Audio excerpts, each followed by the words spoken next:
बेळगाव जिल्ह्यात सलग कोसळलेल्या पावसामुळे 1.5 महिन्याच्या कालावधीत 2 जणांचा मृत्यू झाला असून 221 घरे अंशतः नुकसानग्रस्त झाली आहेत, तर 2 घरे पूर्णतः कोसळली आहेत, अशी माहिती जिल्हाधिकारी मोहम्मद रोशन यांनी दिली।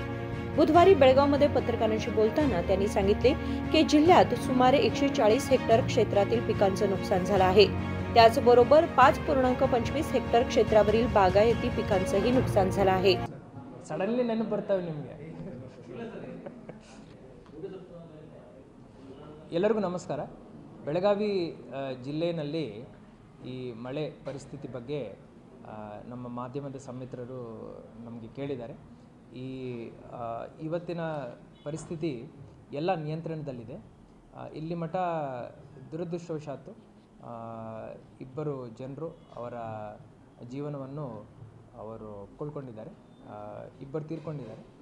ಅದಲ್ಲದೆ ಭಾಗಶಃ ಮನೆ ಹಾನಿ 221 ಮನೆಗಳದು ಭಾಗಶಃ ಮನೆ ಹಾನಿಯಾಗಿದೆ। ಇದಕ್ಕೆ ಪೂರ್ತಿ ರೀತಿಯ ಪರಿಹಾರವನ್ನು ಸರ್ಕಾರದಿಂದ ಒದಗಿಸಲಾಗಿದೆ।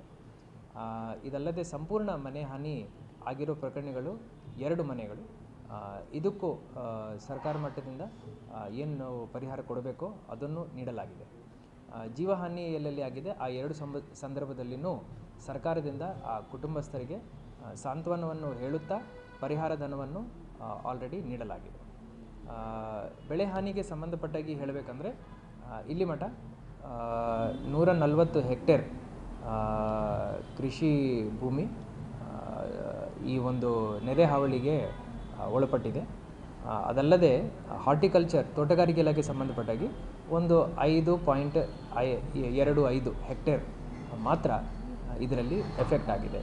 ಸದ್ಯಕ್ಕೆ ಏನು ಜಾಸ್ತಿ ತೊಂದರೆ ನಮ್ಮ ಜಿಲ್ಲೆಯಲ್ಲಿ ಆಗ್ತಾ ಇಲ್ಲ। ಎಲ್ಲ ರೀತಿಯ ಸ್ಥಿತಿಗತಿಗಳನ್ನು ಜಿಲ್ಲಾಡಳಿತದಿಂದ ನಾವು ಮಾನಿಟರ್ ಮಾಡ್ತಾ ಇದ್ದೀವಿ ಹಾಗೂ ಈಗಿನ ಸಂದರ್ಭ ನಿಯಂತ್ರಣದಲ್ಲಿದೆ ಅಂತ ಹೇಳಲಿಕ್ಕೆ ಬಯಸುತ್ತೇನೆ।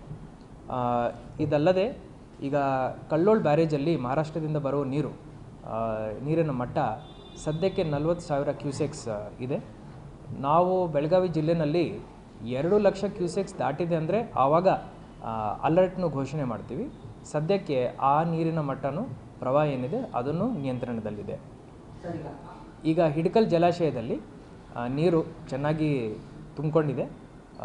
90% ಹಿಡಕಲ್ ಜಲಾಶಯ ಈಗ ತುಂಬಿದೆ। ಅದಲ್ಲದೆ ಮಲಪ್ರಭಾದಲ್ಲಿ 78% ಅಲ್ಲಿ ನೀರಿನ ಮಟ್ಟ ಆಲ್ರೆಡಿ ಆಗಿದೆ ಹಾಗೂ 3ನೇ ಡ್ಯಾಮ್ ಮಾರ್ಕಂಡೇಯ ಡ್ಯಾಮಲ್ಲಿ 90% ನೀರೀಗ ತುಂಬಿಕೊಂಡಿದೆ। ನಾವು ಮಹಾರಾಷ್ಟ್ರದಲ್ಲಿ ಕೊಲ್ಲಾಪುರ್ DC ಜಿಲ್ಲಾಧಿಕಾರಿ ಅವರ ಜೊತೆ ನಾವು ಕಾನ್ಸ್ಟೆಂಟ್ಲಿ ಸಂಪರ್ಕದಲ್ಲಿದ್ದೀವಿ। ಅಲ್ಲಿ ಕೊಯ್ನಾದಿಂದ ಇರ್ಬೋದು, ಬೇರೆ ನದಿಗಳಿಂದ ಇರ್ಬೋದು, ನದಿ ಪಾತ್ರಗಳಿಂದ ಇರ್ಬೋದು, ಎಷ್ಟು ನೀರು ಬರ್ತಾ ಇದೆ ಅದನ್ನು ಪ್ರತಿ ದಿವಸ ಅವರ ಜೊತೆ ಬೆಳಿಗ್ಗೆ ಫೋನ್ ಮುಖೇನ ಕೋಆರ್ಡಿನೇಟ್ ಮಾಡಿಕೊಂಡು ಅದರ ಪ್ರಕಾರ ನಾವು ಇಲ್ಲಿ ನಮ್ಮ ಸ್ಥಿತಿಗತಿಗಳನ್ನು ನಾವು ನಿಯಂತ್ರಣಗೊಳಿಸ್ಕೊಳ್ತಾ ಇದ್ದೀವಿ। ಅಲ್ಲಿಂದ ನೀರು ಬಿಟ್ಟಿದ್ದಾರೆ ಅಂದರೆ ಇಲ್ಲಿ ಬರಲಿಕ್ಕೆ ಬೆಳಗಾವಿ ಜಿಲ್ಲೆ ಎಂಟರ್ ಆಗಲಿಕ್ಕೆ ನಮಗೆ ಸರಿಸುಮಾರು 4 ರಿಂದ 5 ದಿವಸ ತಗೊಳ್ಳುತ್ತೆ। ಸೊ ಈ ಟೈಮ್ ಗ್ಯಾಪನ್ನು ನಾವು ಕಾನ್ಸ್ಟೆಂಟ್ಲಿ ಮಾನಿಟರ್ ಮಾಡ್ತಾ ಇದ್ದೀವಿ। ಇಲ್ಲಿಂದ ನಾವು ನೀರು ಬಿಡುವಾಗ ನಮ್ಮ ತಾಲೂಕುಗಳಿಂದ ಹೋಗಿ ಬಾಗಲಕೋಟ್, ಬಿಜಾಪುರ, ಆಲಮಟ್ಟಿಗೆ ಸೇರಲಿಕ್ಕೆ ಸರಿಸುಮಾರು 7 ದಿವಸ ತಗೊಳ್ಳುತ್ತೆ। ಸೊ ಈ 5 ದಿವಸ ಹಾಗೂ 7 ದಿವಸ ಒಟ್ಟು ಸೇರಿ 12 ದಿವಸದ ಟೈಮ್ ಲೈನ್ ಏನಿದೆ ಇದನ್ನು ನಾವು कान्स्टेंटली मॉनिटर ಮಾಡ್ತಾ ಇದ್ದೀವಿ।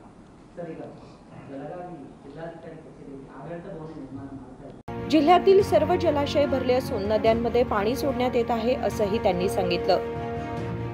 विनोद कोलकार, KMM मराठी, बेळगाव।